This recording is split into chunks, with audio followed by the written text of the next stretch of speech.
Oh, hello, this is Tak Chung from Walk with Tak. Welcome to my YouTube channel. If you enjoyed this video, please subscribe, like, and share. Please accept my apology for the use of my sunglasses, which is used to conceal a bad case of pink eye. The goal of my YouTube channel is to make home cooking efficient and fun. For most people who cook regularly, they use a cooking approach that frequently referred to as templates-based cooking. Instead of following strict recipes, they use a set of templates that allow them to make modification and adjustment to create variations. This video, I'm going to demonstrate a rather complicated dish, which is a chicken chow mein.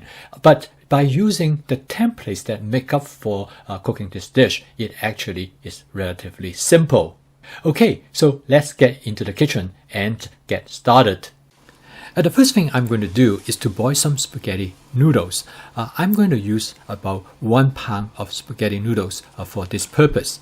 Now the wok turned out to be excellent for making spaghetti noodles because, as you can see, the length of the noodle fits perfectly in a 14-inch wok. I use a stainless steel wok, so I don't have to worry about it being rusted. However, you use other type of wok, make sure you oil it first before you put it away, otherwise it might rust. After boiling the noodles for about 6 minutes, I transfer them to a bowl of cold water. This is a template that could be used for cooking any type of noodles. And next, I remove some chicken from the freezer and put it in a sink with warm water for it to be thawed out. I prep and freeze the chicken in such a way that they could be thawed out easily, and so they will be ready for me anytime I want to have chicken. If you are interested in this prepping process, you can take a look at this video. I then look in the refrigerator and I find some carrot that are already thinly sliced. I also found some Napa cabbage that has been prepped and ready to be used. I then come across some portobello mushroom that has been cut up in such a way that exactly what I like it for this dish. Okay, I also come across some scallion, which I always have them prepped and ready to be used. Great, finally I found some orange pepper. It also has been cut the way how I would like to use it for this dish. Having all these ingredients already prepped make cooking this dish much easier, and this clearly is the advantage of advanced prepping. It took me about 4 or 5 minutes to get all the ingredients, but by now the chicken has already thawed. I'm going to coat the chicken with 1 tablespoon of cornstarch.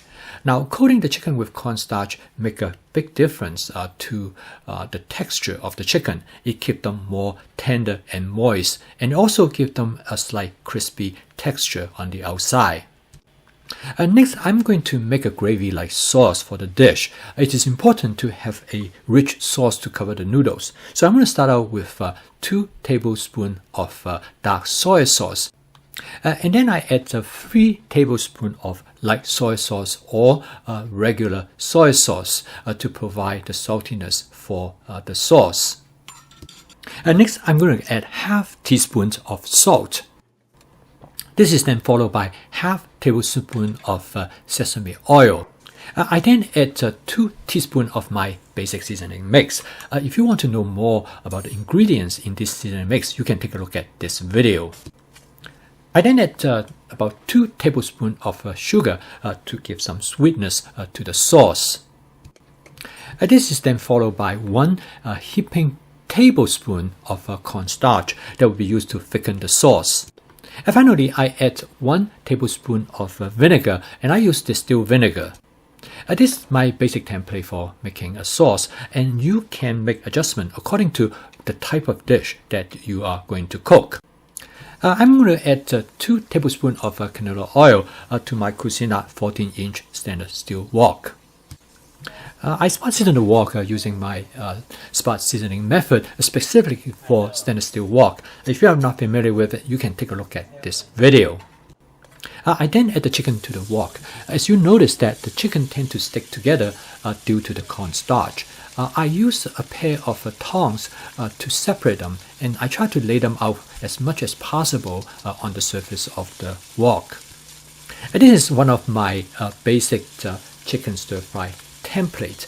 This template I use it for almost all the chickens that I cook in the wok. I'm going to cook the chickens separately, and once they are done, I'm going to set them aside because this way I will have much better control of the texture of the chicken. I refer to this method as shallow frying. It creates a light breading and gives some crispy texture to the chicken. At this point, I noticed that some of the cornstarch stuck to the bottom of the wok, and I used the wok spatula to scrape them off. And this is why a stainless steel wok spatula is so useful. Not only it stirs the content better, but it also can be used as a scraper. The chicken cooks very fast. The cook time is a little bit over 1 minute. And then I set the chicken aside and to be added to the dish later. And next, I'm going to cook the vegetable. I will use my basic vegetable stir fry template. I'm going to start out with some carrot. The carrot not only adds flavor and texture to the dish, but it also provides color for the dish.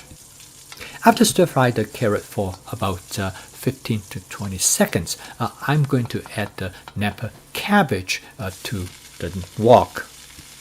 The Napa cabbage takes up a lot of space in the beginning, but it will cook down. And this is the advantage of having a larger wok, such as a 14-inch wok in comparison to a 12-inch wok. You can accommodate far more vegetables. So okay, next I'm going to add the chopped onions to the wok. I add different ingredients in the order of how long I want to cook them.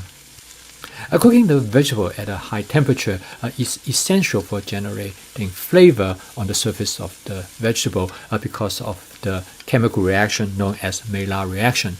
Therefore, you need to stir the content regularly and rapidly to prevent things to get burned to the bottom of the wok. Next goes into the wok is the portobello mushroom. Again, make sure you keep everything stirred regularly. As you can see that the vegetables start to cook down. I add the portobello mushroom at a later stage of the cooking process because I do not want them to be overcooked. I want them to retain their texture. So okay, by now the vegetable is almost done, and the next step is for me to add the spaghetti noodles to the wok. And here I add about 3½ cup of spaghetti noodles. Of course, you can use other noodles as well. I switch to a pair of tongs that is easier for me to tear the noodle apart and mix it with the other ingredients in the wok. I try to mix the noodle as well as possible with the vegetables, and I also try to make sure that things from the bottom of the wok are able to come to the surface. Now here again, a larger wok is far more functional than if you have a smaller wok. After mixing everything as thoroughly as possible, I'm ready to add the sauce. Before you add the sauce, make sure you stir the content thoroughly because the cornstarch tends to settle to the bottom of the container. It might seem to be there's a lot of fluid in the wok, but as you mixing the content as well as the heat come from the stove, the sauce is going to thicken very quickly. Make sure you constantly stir it because this is the way how to coat the noodles well with the sauce, and that what will make the noodles delicious. As you can see now, the sauce are getting pretty thick, and I decided that it is thick enough, so I'm going to shut off the heat and remove the wok from the stove. So I'm going to mix in the chicken that I cooked earlier, and I'm also going to add some orange pepper, which I do not want to cook them very much at all, and this is followed by some scallion. I then use a pair of tongs to make sure all the ingredients are mixed thoroughly, and now the dish is ready to be served. And the total cook time of this dish is approximately 11 minutes. This chow mein dish is a very large portion. It's probably sufficient for 4 people as a meal. It is also very healthy with 5 different kinds of vegetables. If you are vegetarian, you can omit the chicken. However, because of the large amount of noodles cooked in the wok, it tends to burn to the surface of the wok. But don't worry, I want to show you in another video how to clean it in less than 5 minutes. This chicken chow mein dish contains 4 templates, and each of the templates can be used in many other dishes as well. Template-based cooking is one of the 4 attributes of my fast cooking system. They are flavor chasing, advanced prepping, stir frying, and template-based cooking. When you combine these 4 components, it not only makes cooking efficient as well as practical, but it also makes the food taste delicious. To me, that is the most important factor to sustain home cooking. Thank you for watching. If you'd like to receive notifications of my future video postings, please subscribe to my YouTube channel. See you next time.